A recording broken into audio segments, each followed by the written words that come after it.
If you love talking about cats, but your friends and family are kind of over it, this is the podcast for you.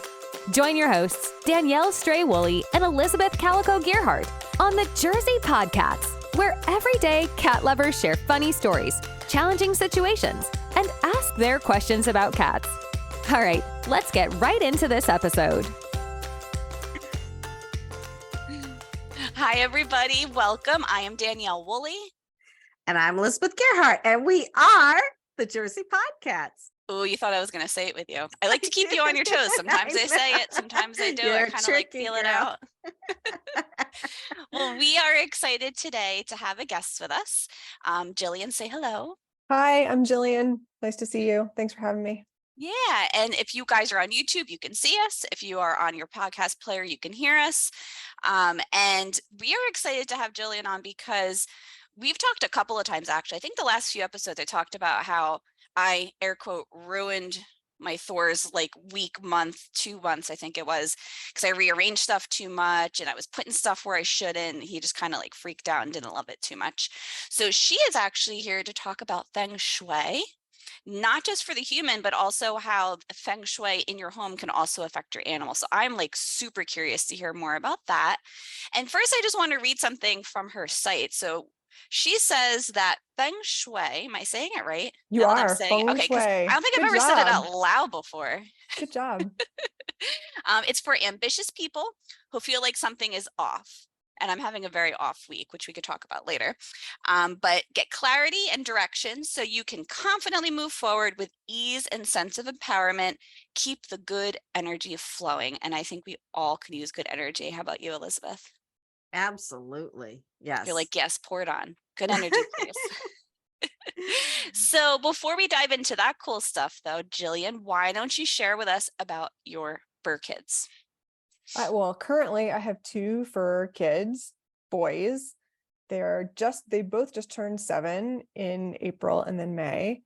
I have a black classic tabby. His name is Sky. And then I have I call him my blonde. He's an orange tabby, but he's a ticked tabby. His name is Scotty. I found this group on Facebook called All Orange Cats Share One Brain Cell, and he definitely fits into that category. Oh, that's funny. He's the most loving, wonderful. We sometimes call him Mr. Soft Paws. He got this beautiful soft undercoat, and I'm working on paw training him to help, see if I can get him to do one of those Fluent Pet talking buttons. Cool. It's a process. He's really excited about the treats, not so much about the button.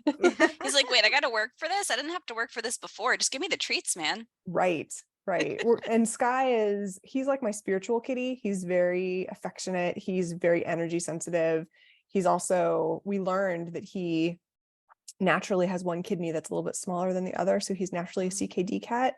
And so he crashed in 2020, but I brought him back to life. Now, before you go into that more, can you explain to listeners who have no idea what that means? What does CKD mean? Chronic kidney disease. It just happens to be that his one kidney is smaller than the other. So over time, his kidneys are not going to function at optimal level all the time. And so he needs moist food and plenty of water. And I brush him and give him extra nutrients and supplements to keep his organs optimally functioning so that we can keep him around as long as possible and keep him stable for as long as possible. Now, how did you discover that he had that? Did his mannerisms change? Was it something that just happened to randomly come up? So actually, when we got him, we noticed very quickly that he would just vomit. And it wasn't like regurgitation. He would like projectile vomit. It was crazy on a regular basis. And so in my research, I was like, oh, well, maybe it's the cat food. So I decided in my research wisdom, that I was going to try to make them both raw fed cats. And Scotty loves raw chicken. He loved it. He did really, really well. And actually Sky liked it too, but then he crashed and he ended up at the vet and his kidneys totally failed. And through that process, we ended up having ultrasound to discover that his one kidney was smaller than the other. And in the process, we discovered that he has a motility issue. So the vomiting was really because of the motility issue, meaning when he went in for the ultrasound on an empty stomach, there was all this food that hadn't passed. And so as soon as we got him on the right medicine 3 times a day, the vomiting He's stopped. fine. And Wow. now his kidneys are stable and he's doing really, really well. So that's essentially how it happened. And so I would love to make my next kitties raw fed. Now they're all wet food, generally wet food fed. There's a little bit of kibble in there because they need extra calories, but I just didn't handle that well. But it was a learning experience. Elizabeth, I feel like you have something you want to jump in on, because I know we talked about Yeah. raw food and you going through challenges with Max. Right. So it took me 26 vet visits and medication changes to finally find something that helped Max manage his condition. And right now he's on a little bit of steroid and he's on Zyrtec, which was the final magic key because he had been on steroids a lot. But the funny thing is, I don't know how much. So the Zyrtec I crush up and put in butter and stick in his mouth, and he eats that pretty well.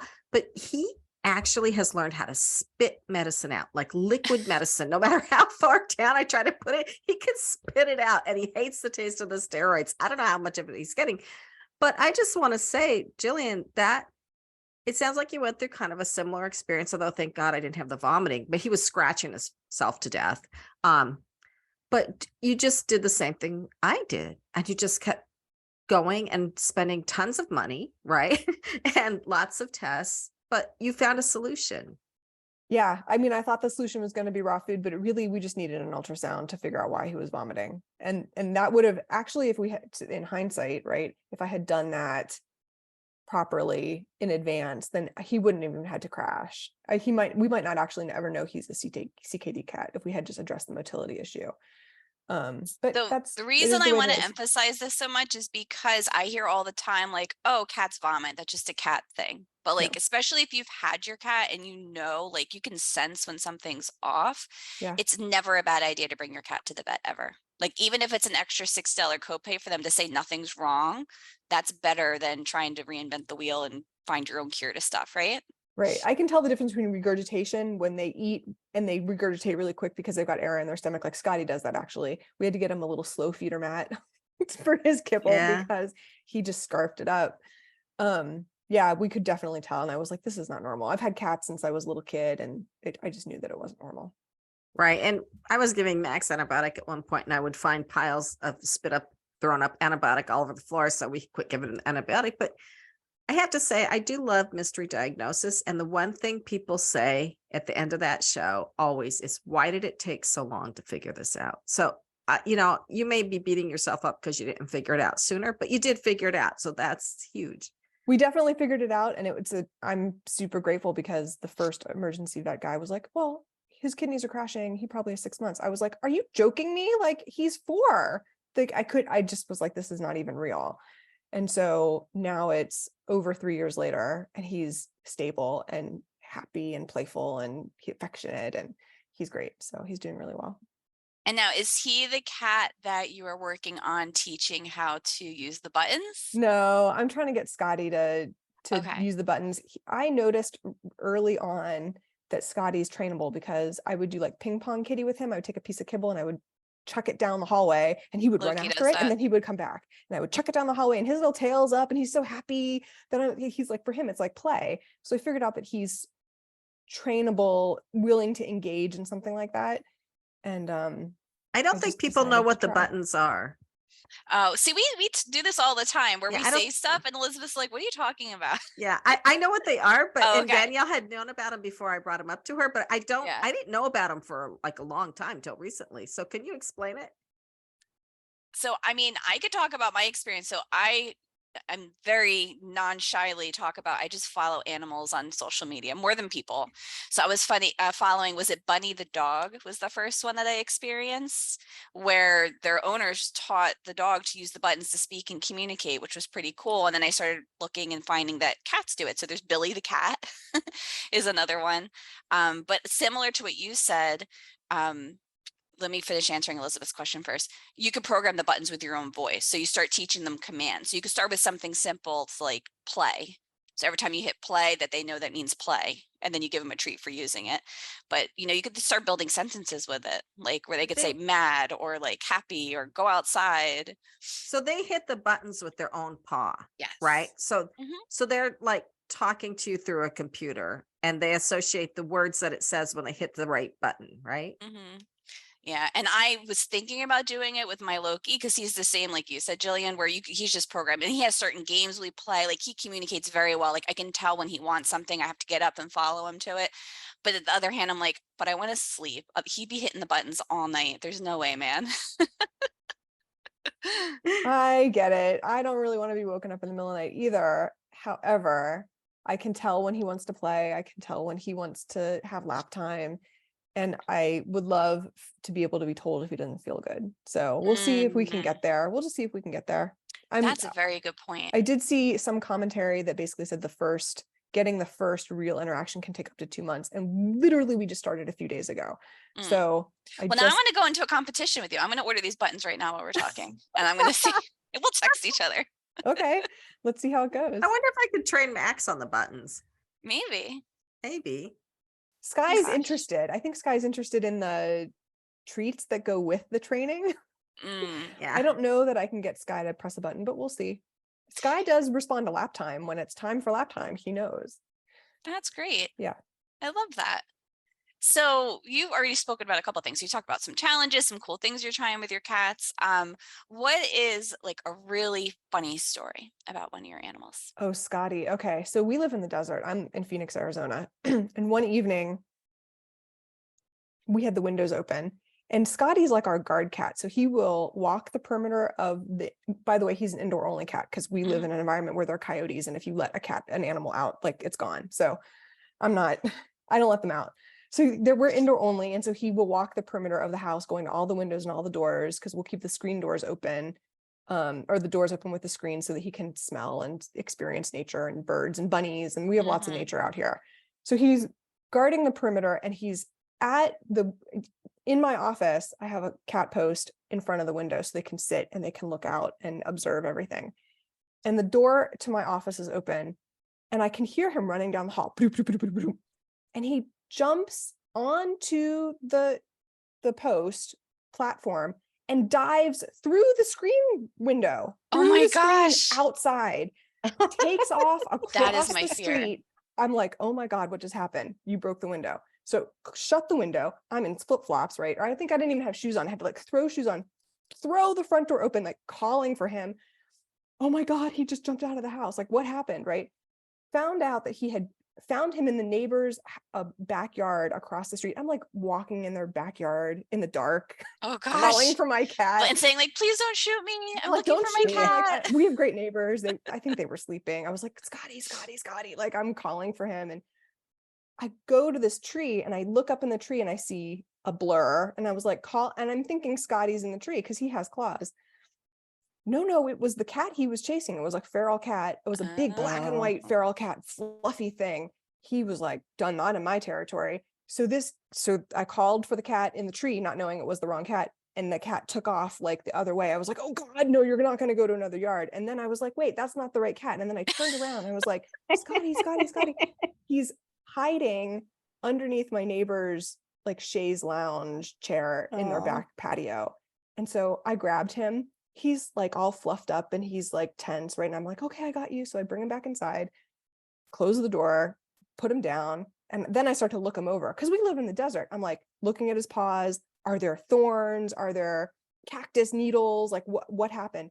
He managed not to have a single stitch of anything on him. I don't know how he did it. We have a gigantic set of cacti in our front yard. He dodged between them, didn't have anything on him. And he just laid down. He was like, I'm back. It's all good. Job. You're welcome. Job. Gave him some treats. I was like, good boy. And then I was like, no more jumping out of the window, bud. That's not how we do it. So I left the window closed overnight. And the next morning when there was daylight, I was like, oh, I'm going to have to replace the screen because he dove right through it.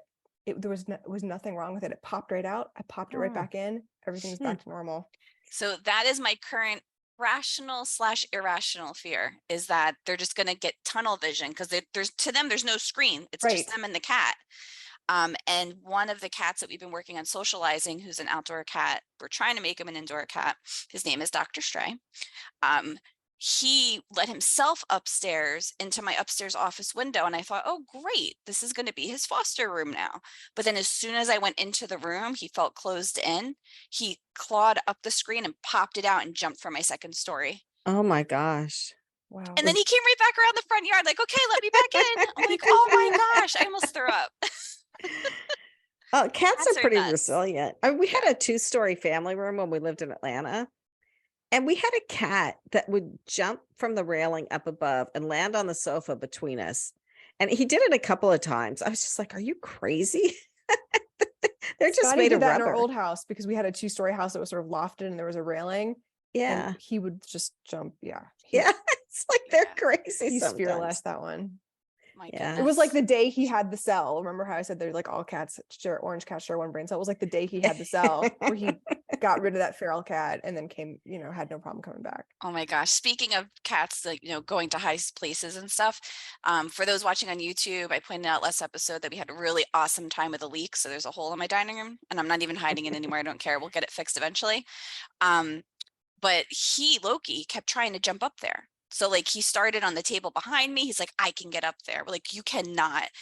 We almost made the mistake of leaving the ladder there when we were just kind of checking and making sure everything was fixed. And he was like strategizing. He tried jumping from the table to this light. And then there's another cabinet. This is usually this way more. We had to pull that away because he was like, oh, I'm going on an adventure. We're like, no, you're not. Cats definitely keep us on our toes. Oh, yes. We had an exciting thing happen this morning. Oh, I what was hadn't told that? you about it. Well, so my cats do go outside, but they stick pretty close to the house. So they're in the backyard, wooded backyard. And they're with you. They're not just And like they're let out. Yeah. right. So we have a screen porch and then we have a deck. So I had the door to the screen porch wide open this morning because it's really nice right now. And I like to air the house out as much as I can because there's cat food all over the place all the time. And I wonder if there's some feng shui stuff you could share about that after the story. Yeah. So I like to walk in the house for my morning exercise. I heard this like real commotion. And Lily was standing there looking at me. And Lily is a little cat. She's not quite 10 pounds. She's got short little legs and she's got kind of a funny shape. She's adorable. And I look up and she has brought in a bird almost the size of herself. Oh my And it's gosh. and we have a 2-story foyer. It's flapping up on the foyer window. I'm like, oh my gosh. The bird flew onto the upstairs and down the hallway. And my husband was home. I said, Richard, there's a bird up there. And he's like, okay, well, because he's the bird whisperer. He can catch the birds and let them back out. So he came out and he said, well, it's in the bathroom. It's in the bathtub. I'm like, oh, perfect. Just open the window and shut the door. So he didn't even have to shut the door. He just opened the window when he was in there with it. It just flew back out. Wow. But Wow. So you're telling us that Richard is like Cinderella and Snow White with the animal whisperer? he is. We had a bird once that a cat brought in, and it was kind of a smaller bird. He just put his hand down over the top of it, picked it up, and took it outside and let it go. And it didn't do anything. Wow. I know. It's crazy. So yes, he's the bird So whisperer. you've had quite a day today too. It's a little before bit we of a shock. Yeah, so before we started recording, I was sharing my day so far. So early on when we first found Loki, not shortly after we took him in, we found a lump in his ear and brought him to the vet, and he had to have emergency surgery. There's a little tumor there, and it came back again about 2 years later. So they had to do another procedure, had to remove it. And we found like a little like knot in his ear that we were just kind of cutting the hair off of. And we realized he's got another bump now outside of the ear. So, been a little stressed out. When I get stressed out, I want to like get stuff done. Like I want to clean, I want to organize, I want to empty my emails, I want to reply to all my clients. Started emptying out a closet for a fundraiser flea market this weekend. And I'm just curious to hear, Jillian's take on that, because I'm sure there's some kind of thing in play about wanting to like re-energize your space or move things around and declutter. What do you have to say about that? Well, decluttering is always a good thing because we want the chi or the energy to have a space to go. If your house is, or your space, house, office space, whatever, if it's all full of stuff, the chi is not going to be able to move around freely. It's going to be impeded and there are going to be obstacles. So as a general rule of thumb, decluttering where you can is helpful. My rule is if it's useful, if it's beautifying your space, if it makes you feel good, then it's worth keeping. if it's something that is broken, if it's in disrepair, if it's old, if it's not making you feel good, if it's unhelpful to you, then it's okay to rehome it or give it away or chuck it. In general, our spaces in America are significantly larger than other parts of the world, and we naturally want to fill them. And then we end up having to buy a storage space down the street to put our stuff that we don't have a relationship with. Elizabeth, you're cracking up. Is that resonating with you? Yeah, when we finished the basement on this house, I wanted storage for the Christmas ornaments. And the way we finished it, and all Richard's stuff, quite honestly, Richard has a lot of stuff. Christmas ornaments are now in a storage locker. Oh, and gosh. we have a fairly good size house. Well, maybe there's an opportunity to just reevaluate some things that you don't engage with on a regular basis. You could look at a room or a space and be like, what is in here that I can put away? Put it in a box, put today's date on it, set an alarm on your calendar for 6 months later. If you've not opened that box in 6 months, you do not need that stuff. It is not a need because you don't have a relationship with it, that you're not engaging with it. Our house is full of that stuff. Yeah. And honestly, that is one of my goals. So I'm so glad we're talking to you, because that is one of my goals. We should set like a goal for people to hold us to. Yeah. So we read this book or watched a video or something about the first day of the month, you get rid of one thing. The second day, it's two things. You know what I'm talking about, Jillian? Yeah, I've heard of that. I don't have that much stuff, but okay. Yeah. Oh, well, and I added it all up, but if you do like a 30-day month, it's like over 400 things you get rid of, which I easily could do in this house. Yeah. Believe me. You could I know people who have like 1 or 2 junk drawers and could do it just 30 days with the junk drawer. Just that alone, you could clear out in 30 days. And I think that it's okay to start small. I think that a lot of times people go, oh, I have to declutter, and it feels really, really overwhelming. And it's okay to start with just maybe one corner or one desk or one area where you walk by it, and maybe in your head you're like, oh, you roll your eyes like, I really should clean that up. And if you just sort of go to that first, that can be really helpful. And sometimes it's helpful to start outside. So maybe what you'll see outside is like a dead bush or a dead tree or a patch of grass that isn't doing very well. Ooh, maybe you want to dig that up first and start with the outside and get the outside looking really pretty, and then work your way in. There's also in Feng Shui, there's another concept called geopathic stress. Geopathic stress is unseen energy that basically comes up through the earth via water aquifers and water streams, and it sort of creates a vibration that's negative, and it can show up on the outside of your house first. And if you address that sort of patch of dead grass or a dead bush or a part of your garden that's not doing well, and then maybe you see like a little pile of trash somewhere, that is usually where those negative energies will accumulate those things. And if you can clear that out first and dig some of that up, you can disrupt the field, and then you can feel better working your way in. That's interesting. Now, just to bring that back to animals and cats, I'm thinking through, like, when we get our cats new toys, I try to trick them and like take some of the old ones out, put them away, and then try to like swap them out. But then I wind up getting like agitated that they're just like in a closet somewhere. So now I have like an ice bucket, like a little Rubbermaid ice bucket, just full of toys. And they're like little dogs. They'll go and pull the ones they want out. They wind up all over the floor, and then I clean them up. Do they feel that? Like, do they get overwhelmed with too many options? Should I be getting rid of all the toys and then just like giving them each one or two? Rid of all of them? I think it's sort of the way that you would think of a toddler, right? A small child is going to cycle through their favorite toy, and you're going to eventually have a pile of toys that they're not into. And it's okay to rehome them or donate them. Yeah, I usually bring them to shelter. the rescue. Bring them to a rescue so that they can be used and reloved. I mean, animals have their own personalities too. They get bored. Scotty will yell at me if he's bored because he wants to play and he needs something to engage with. And I think that sometimes they're okay with a toy on their own, but sometimes I think it's just as meaningful to engage with them. They want someone or something to engage with. Yeah. So if the object itself is not bringing them joy and they're not engaging with it, then it's okay to let it go.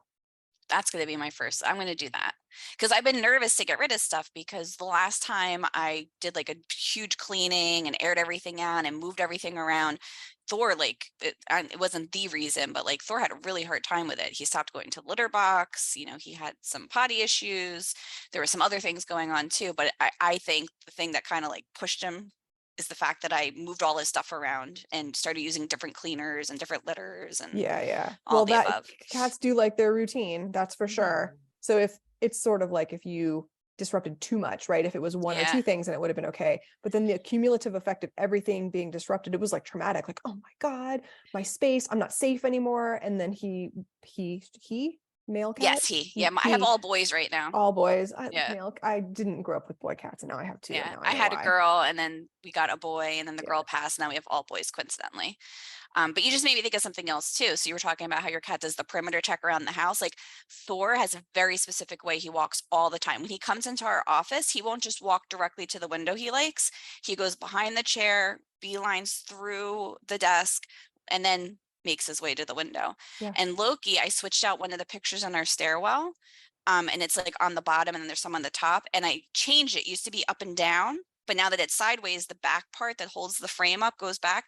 We keep hearing slamming noises because it's intersecting with his way that he walks behind, and he keeps accidentally knocking it over. Accidentally. He's like, this isn't my way. No, he's probably like, this is not part of my morning routine. Move it. Right. I think generally cats are adaptable, stuff. but This is cool. Generally, I think cats are pretty adaptable, and they Sky definitely likes his routine. When we go away, we have to reassure him the pet sitter is going to be here, the routine is going to be kept, you're going to get fed, and we'll be back. And he knows that, then it's fine. But if we don't communicate that to him, he gets real nervous. And that's interesting too, Elizabeth. I know you travel and go away a lot too and have like special instructions for your cats, but I keep reading mixed information. Like some people say, like, stop telling your cats you're going away. Don't make a big deal out of it because then they're going to get suspicious. I'm like, if I don't tell my cats, they will be really mad at me. I have to tell them. Well, do they understand? Do they come and sit in your suitcase? Because I've had cats that do that. The minute you open your suitcase, they come and sit in the suitcase. Well, they sit in everything. I threw a box on the floor before and I didn't want to pick it up and mess it up, but speaking of the orange cats, he just climbed right in that box. I think it's in the far corner. Yeah. And it was the box that some stuff had come in for the rescue that I ordered. So my cat stole it, and then now I have to steal it back from them to bring to the rescue. Yeah, well, we don't tell our cats that we're going away, but we have a cleaning lady and she house sits for us. So, and the cats know her. And this started with Checkers because Checkers, who passed away a year ago, who, if you see the pictures of us is on the wall behind me, would tolerate very little change and very few other people, and certainly not other cats at all. So we had to have Maria come and stay when we're gone, but it works out really well because she knows the cats and they know her. But one thing we did, it's not, I don't know if this would be feng shui wise or not, but we have a big cat tree. It's taller. It's probably about almost 6 foot tall, 5.5 foot. I don't know. Anyway, we had it in the sunroom. But I had to shut off the sunroom, and Max used it a lot. I had to shut off the sunroom because we didn't know if that was one of the things that he was allergic to, something in there, making him itch because it was full of plants. So we moved it into the family room, and we've never been able to move it back. They love having the cat tree in the family room. And they'll sometimes 2 of them at a time will be on it. Have you noticed that? That is funny because the cat tree that we have in our bedroom, because I said I would never have any cat stuff in my bedroom. I like my sleep. But when Loki had the first surgery and I had to try to keep him contained, which was impossible already because he's very rambunctious, and to watch him with the cone, he was like leaping from stuff and trying to jump up and down to the window. So I moved one of the trees temporarily, like 3 or 4 years ago, into my bedroom, and they love it there. So I'm like, all right, I guess I'm leaving it here. There could be a feng shui reason for that, actually. So one of the systems that I use in my practice is called 8 mansions. 8 mansions basically says, it's actually first for the house. So 8 mansions basically says, based on the orientation of your house will have 4, quote, good areas and, quote, bad areas. And we also take this system and convert it to people. So on my website, FS in Motion, in the free stuff section, there's something called the 8 mansions toolkit. And what you can do is you can identify based on the year of your birth, what your personal 4 good directions are and 4, quote, bad directions are. This is also true for the house. So what you may have done is taken a cat post that was in a negative area of the house and then put it in a positive area of the house. And the cat wants to be in that area because it's the energy of the house itself is very favorable. And if you're automatically already sleeping in an area of the house that's good in your bedroom, and then you move the post in there, then of course they want to be in there too. That's cool. Yeah, I think my bedroom is wrong for me feng shui wise. How would I know that? Because I don't sleep well in there. If you do, well, first of all, it could be that you don't sleep well. Usually there's 4 things that happen. One is That's it. You figured it out. We're good. you don't sleep well. You first of all, you don't sleep well, and it could just be small things that sort of mishaps and accidents, little annoying things that happen all the time. Then it could be bad relationships where you don't get along, things escalate, there's constant arguments and fighting. It could be a health issue, and it could be a significant disaster like divorce, money, bankruptcy, big money issues, big legal issues, issues with your career. Those are usually the 4 categories of things that happen. What's hard is that your good direction could be left and your spouse's direction could be right. And you don't know which is, it could be that the bedroom that you're sleeping in is great for your spouse, but not good for you. Or the direction that you're sleeping in is good for your spouse and not good for you. And then there's an advanced system that I use in my practice where we can come in and we can fine tune that to work for both people. But that's a little bit more advanced. So it could just be that it's not so great for you.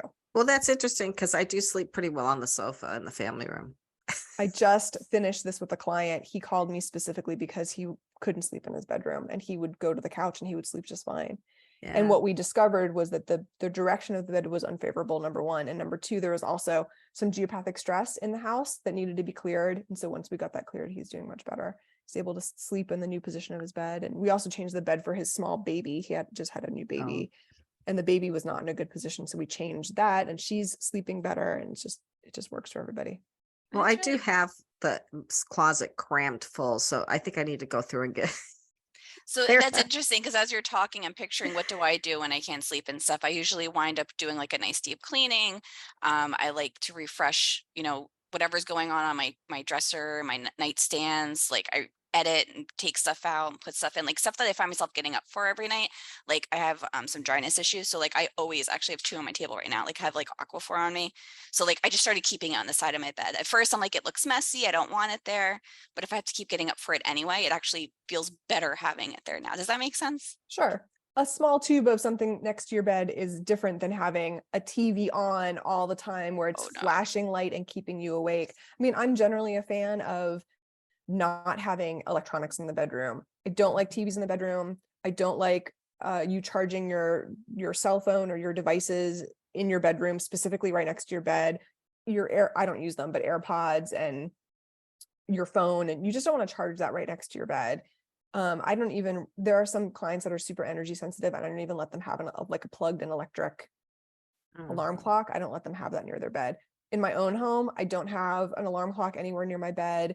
I charge my phone like on the other side of the house in the bathroom. Like I keep it really far away just because I don't need it.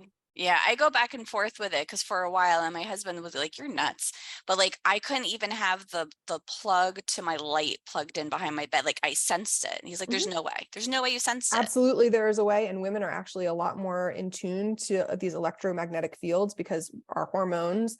We have hormones in different ways that men do, and we're just naturally energy sensitive. And so it will actually hit the women first. And this is also can be indicators of reproductive issues.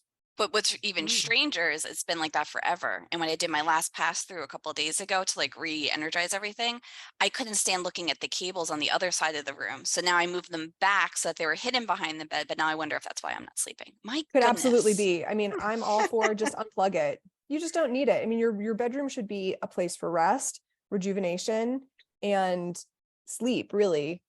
I mean, make it a place that's really a sanctuary. You want to remove as much electronics as you can, make it as safe from electromagnetic fields, keep those away as much as you possibly can. And remove things that you don't need to see. Like I don't need to see a picture of my in-laws in the bedroom. That's not really create a space for romance or for rest, in my opinion. Just saying, you might not want to have pictures of your kids in the bedroom because you might not want to look at that when you're trying to engage romantically with your partner. Yeah, we don't have any pictures in ours. We actually got really nice artwork specifically to just like have like a nice Zen color. Yeah. Now, this is really, really cool. We're so glad that you came on. Before we wrap up, do you have any like final like pet related tips or cat related tips from either personal experience, from your cat's experience, or in Feng Shui? So actually Feng Shui stands for wind water. That's the Chinese translation. And the ancient poem basically says that qi rides on the wind down the mountain, it stops at the boundary of water. And so if you're somebody that has a large, I don't mean a cup, but I mean a large reservoir of as a cat fountain, like I do, because I have 2 cats, I have a very large vessel of water. The location that you put it in your house can actually be used as a wealth generator because the fountain is moving the water all the time. And so it can be very helpful on a lot of different levels to put your water fountain in a good area of the house. It's pretty cool. What about if you have water all over your house? Because I'm sick of my cat stealing mine. Like I have some in my upstairs bathroom. We have 2 in the kitchen, 1 on the counter. So a little hot tip is until 2044, really good places in general that you can have large vessels of water are east, southeast, southwest, and north. Those are the 4 sectors that can have large vessels of water. And so you may want to give it a try. Move your water containers to those 4 areas and see if you get a little kick of energy luck. Really cool. Well, Yeah. thank you so much for coming on. For those that want to stay connected, you can go to fsinmotion.com. And we really appreciate you being here. Anything else you want to add, Elizabeth? No, I just find this fascinating. I think I'm going to go move the water around now. Well, I'm going to sit and I have such a crazy week. My brain's a little jumbled. I don't even know what direction my house is right now, but I want to look to see like the areas I love to gravitate to. I'm going to check to see if it lines up with what you said. And then I'm going to check where all the water bowls are too, and maybe try moving those around. Richard loves fountains and I bought him one, but I think it quit working. So My cats don't use them. Well, he loves just fountains, decorative fountains, right? For the water flowing. Yeah, well, my cats don't use fountains, but I used to have cats that loved them. But yeah, I find this fascinating. I do think there is like truth to it, right? And because the whole thing with not sleeping in the bed, but sleeping on the sofa, I mean, that's obviously, there's something going on there, right? So thank you, Jillian. I could talk to you for hours about this stuff. Do you do personal consultations with people? I do. I do on-site consultation. I'm a classically trained practitioner. So I actually come and I use a Chinese compass called a lopan, and I take a very specific direction of the property. And that's great when we can do that in person, but I also do remote consultations as well for people that may not live in Arizona. And so I do individual work. I also do Chinese astrology, which helps you understand the energy that you're born with and some of the things that you may be going through in life. I also do divination systems. So when people have questions on their hearts and they feel like they need some clarity, we can use divination to get some clarity as well. And I incorporate all of these resources under the umbrella of Chinese metaphysics to help people get clear and feel empowered and confident in being able to move forward. Awesome. Just hearing you talk about it gets me excited about it. You're like so passionate about what you do. We love it. We love how much you love your cats, and we thank everybody for listening. Thank you. Thanks so much for listening. Let's keep the conversation going. Give this podcast a rating so other cat lovers can find it. Connect with the Jersey PodCats on social media or visit thejerseypodcats.com and leave a message sharing a story or question about cats. Thanks again for joining us, and we'll catch you in the next episode.